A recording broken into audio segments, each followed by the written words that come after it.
Hello friend, welcome to my YouTube channel science 30 में आप सबों का स्वागत है।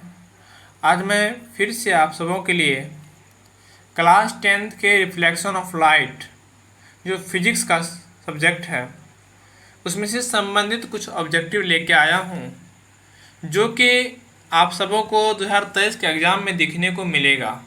अगर आप सब अभी से इस चीज़ों को आप प्रैक्टिस करते रहेंगे तो आपको एग्ज़ाम में कोई भी प्रॉब्लम नहीं आ सकती है।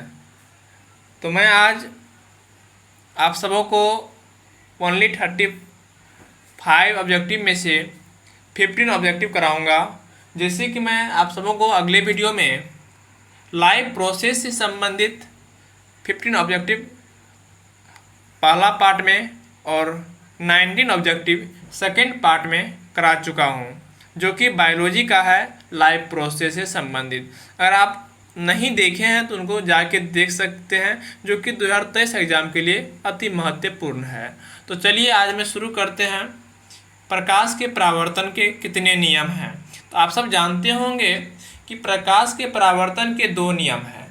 पहला है आपतन कोण, जिसे हम इंग्लिश में कहते हैं इंसिडेंट रे, और दूसरा है परावर्तन कोण जिसे हम कहते हैं रिफ्लेक्टेड रे। क्या कहते हैं? Reflected ray. समझ रहे बात को? तो आपसे अगर एग्जाम में पूछ दिया जाए कि प्रकाश के परावर्तन के कितने नियम होते हैं तो आप बता दीजिएगा। एक होता है आपतन कोण, दूसरा होता है परावर्तन कोण। कोई दिक्कत? चलिए आगे बढ़ते हैं नेक्स्ट क्वेश्चन की ओर। नेक्स्ट क्वेश्चन कह रहा है आपका प्रकाश के परावर्तन के नियमानुसार, प्रकाश के परावर्तन के नियमानुसार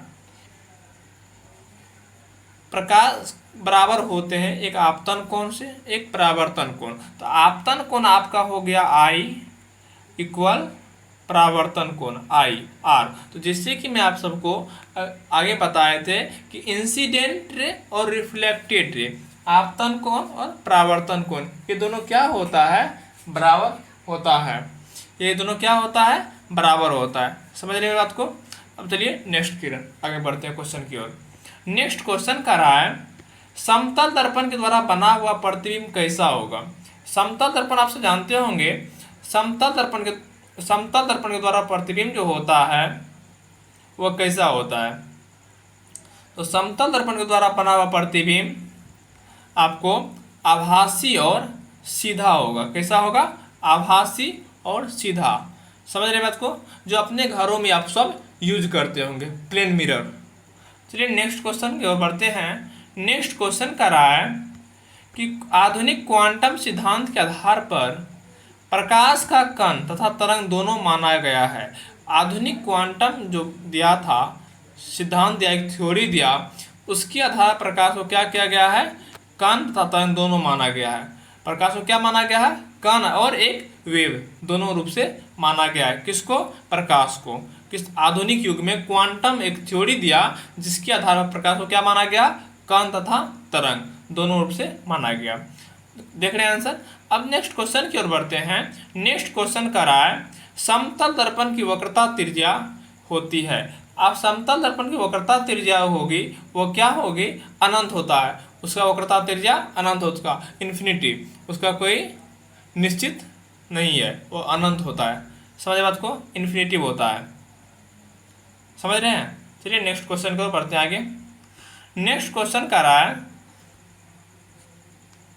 परावर्तन के लिए विचलन कोण का मान होता है। तो परावर्तन के लिए विचलन कोण का मान जो होता है वो क्या होता है? I बराबर, देखिए विचलन कोण 180 डिग्री माइनस 2 एंगल I। तो मैं इस पर आपको कुछ सवाल दूंगा जो आप बना सकते हैं। तो देखिए आपको प्रकाश के परावर्तन पढ़े होंगे। प्रकाश के परावर्तन में दो नियम बताए थे, एक आपतन कोण एक परावर्तन कोण। अगर आपको इस टाइप पे सवाल दिया जाए कि प्रकाश के परावर्तन में ये विचलन कोण आपको मान दे दिया जाए कुछ निकालने के लिए, तो आप इसको कैसे निकालेंगे? आज मैं आपको इस चीज़ को बता रहा हूँ, ठीक ना। जैसे कि देखिए आपको क्या कर रहा है कि आपतन कोण का मान 55 डिग्री दे दिया जाए। कितना दे दिया जाए? 55 डिग्री, ठीक है। और उसमें से आपको बोल दिया जाए इसका विचलन कोण निकालिए। आपतन कोण का मान कितना है 55 डिग्री। आप समझ रहे हैं कि जैसे यहाँ पे एक सरफेस ले लेते हैं और एक कोण इधर से एक कोण इधर से आ रहा है, ठीक ना। एक हो गया ये, एक आपतित किरण एक परावर्तित किरण, इधर से आता है तो आपतित किरण, इधर से आता है परावर्तित किरण। ये डिग्री 35 होता है और ये कितना होगा 55 का, और ये 55 का, फिर ये 35 का, ठीक ना। तो आपको निकालना है क्या 55 डिग्री का मान निकालना है। तो जैसे कि डिविएशन का मान होता है, डिविएशन बराबर ऐसे होता है, इसका चिन्ह होता है। तो 180 दीजिए, 180 डिग्री, 180 डिग्री माइनस का चिन्ह है तो 2 दीजिए, गुना कितना आपका आई कितना है इंसिडेंट रे, यही ना बोल रहा निकालने के लिए। तो 55 दिया, इसमें कितना 2 गुना 55 110 होता है, 110। अब माइनस कर दीजिए 180 को, 180 में से 10 को माइनस कीजिएगा तो आपको 70। आपका डिविएशन जो मान होगा तो ये आपको ऐसा नॉमिकस पूछ सकता है एग्जाम में, बस थोड़ा थोड़ा पूछता है। इस प्रकाश के परावर्तन का विचलन कोण का मान निकाले, आपको क्वेश्चन दे देगा ऐसे कि यदि कोई आपतित किरण परावर्तक सतह से 35 डिग्री कोण पर आती है तो बताइए आपतन कोण का कितना होगा, इसका विचलन कोण ज्ञात करें। समझ रहे हैं। तो आपको 35 डिग्री दे देगा कोण आती है। आप समझ रहे हैं कि आपतन कोण कितना होता है 55 डिग्री का होता है। इसका डिविएशन निकालने के लिए बोल दिया जाए तो आप आसानी से इस को निकाल सकते हैं। चलिए आगे बढ़ते हैं नेक्स्ट क्वेश्चन की ओर। नेक्स्ट क्वेश्चन कर रहा है, नेक्स्ट क्वेश्चन कर आपका कि यदि प्रकाश का आपतन कोण, यदि प्रकाश का आपतन कोण 90 डिग्री हो तो प्रकाश के परावर्तन के लिए विचलन कोण होगा। तो आप क्या कर रहा है, यदि प्रकाश का आपतन कोण 90 डिग्री हो तो प्रकाश के परावर्तन के लिए विचलन कोण का मान कितना होगा 0 डिग्री होगा। कोई दिक्कत, कितना होगा 0 डिग्री होगा। समझ में बात को। चलिए आगे बढ़ते हैं। 0 डिग्री कैसे होगा, तो आप जानते हैं कि डिविएशन बराबर कितना होता है 180 होता है, ठीक ना। आपको 90 डिग्री दिया हुआ है तो 90 गुना 2 क्या होता है, इसका होता है ना डिविएशन बराबर कितना होता है 180 डिग्री अब माइनस 2i होता है। तो 180 डिग्री ये हो गया। 90 में अगर 2 से आप मल्टीप्लीकेशन करेंगे तो 180 आएगा कि नहीं आएगा, 180 आप लिख दीजिए। और 180 को 180 से घटाइए कितना हो जाएगा 0 होगा कि नहीं होगा। तो इसलिए बोल रहा है यदि प्रकाश का आपतन कोण 90 डिग्री हो तो प्रकाश के परावर्तन के लिए विचलन कोण का मान क्या होगा 0 डिग्री होगा। कोई दिक्कत। चलिए नेक्स्ट क्वेश्चन पर बढ़ते हैं। किसी दर्पण की फोकस दूरी वक्रता त्रिज्या की क्या होती है। अगर दर्पण की फोकस दूरी होगी वो कितना होता है आधी होती है। समझ रहे बात को। अगर आप 5 फीट का हैं तो अगर आप 5 फीट का हैं तो आप क्या कीजिए उसके आधा का दर्पण लीजिएगा तो आपका फोकस दूरी क्या पूर्ण रूप से दिखेगा। तो s बराबर 2 आपके हाइट के आधा होता है। क्या होता है हाइट के आधा। समझ रहे बात को, आधी होती है। नेक्स्ट क्वेश्चन 9 नंबर का आता है सोलर कुकर में कौन सा दर्पण का उपयोग किया जाता है। तो सोलर कुकर के नाम सुने होंगे जिसमें अवतल दर्पण का प्रयोग किया जाता है। किस दर्पण का प्रयोग किया जाता है अवतल दर्पण का। इसका क्या होता है, इसमें फेस आपका बड़ा दिखेगा। समझ रहे हैं, आपका फेस इसमें बड़ा दिखेगा। चलिए अवतल दर्पण समझ गए। सोलर कुकर में कौन दर्पण आता है अवतल दर्पण का। अब देखिए 10 नंबर क्वेश्चन में करा है कि हजामत बनाने के लिए कौन सा दर्पण का उपयोग करते हैं। जब आप नाई के पास जाते होंगे बाल सब कटवाने के लिए तो वहाँ पे देखते होंगे कि आपका चित्र जो होता है वह बड़ा दिखता है। क्यों, क्योंकि वहाँ पे अवतल दर्पण लगा होता है। कौन सा दर्पण अवतल दर्पण, जिस कारण से आपका फेस क्या होता है बड़ा दिखता है। कोई दिक्कत, आगे बढ़े। अब देखिए नेक्स्ट क्वेश्चन कर रहा है किस दर्पण की दृष्टि क्षेत्र बड़ा होता है। तो आप सब जानते होंगे कि उत्तल दर्पण का दृष्टि क्षेत्र जो होता है वह बड़ा होता है। अब बताइए क्यों होता है।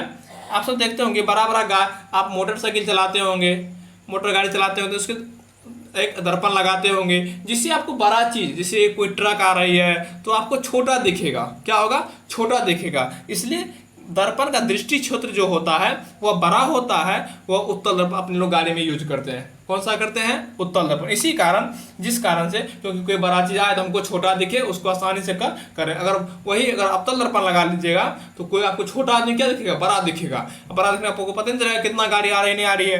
तो इसलिए हम क्या करते हैं? उत्तल दर्पण का उपयोग करते हैं। अब देखिए नेक्स्ट क्वेश्चन कर रहा है, प्रतिबिंब की ऊंचाई तथा वस्तु की ऊंचाई के अनुपात को क्या कहते हैं? इमेज की हाइट तथा ऑब्जेक्ट की ऊंचाई की रेशियो पूछ रहा है, कितना होगा? तो इसका होगा आवर्धन क्षमता। कितना होगा? आवर्धन। इसका क्या होता है? आवर्धन क्षमता कहते हैं। प्रतिबिंब की ऊंचाई तथा वस्तु की ऊंचाई के अनुपात को क्या कहते हैं? आवर्धन क्षमता कहते हैं। मैग्नीट्यूड पावर कहते हैं, पावर ऑफ मैग्नीट्यूड कहते हैं। समझ गए? प्रतिबिंब की ऊंचाई तथा वस्तु की ऊंचाई के अनुपात को क्या कहते हैं? आवर्धन क्षमता कहते हैं। चलिए नेक्स्ट क्वेश्चन की ओर बढ़ते हैं। गोलीय दर्पण की वक्रता त्रिज्या 40 सेंटीमीटर हो तो उसकी फोकस दूरी क्या होगी? उसकी आधी हो जाएगी। कितना होगा? 20 सेंटीमीटर। गोलीय दर्पण की वक्रता त्रिज्या अगर 40 सेंटीमीटर हो तो उसकी फोकस दूरी आपको 20 सेंटीमीटर होगा। कितना होगा? 20 सेंटीमीटर। यहीं पे एक सवाल दे देते हैं। जैसे देखिए आपके यहाँ पर 40 है तो 2 सदा कर दिए, कितना हुआ? 20। यहाँ पर अगर 50 दे दिया जाए, आप 2 सदा कर दीजिए तो आपको 25 सेंटीमीटर हो जाएगा। कोई दिक्कत? देखिए नेक्स्ट क्वेश्चन बढ़ते हैं।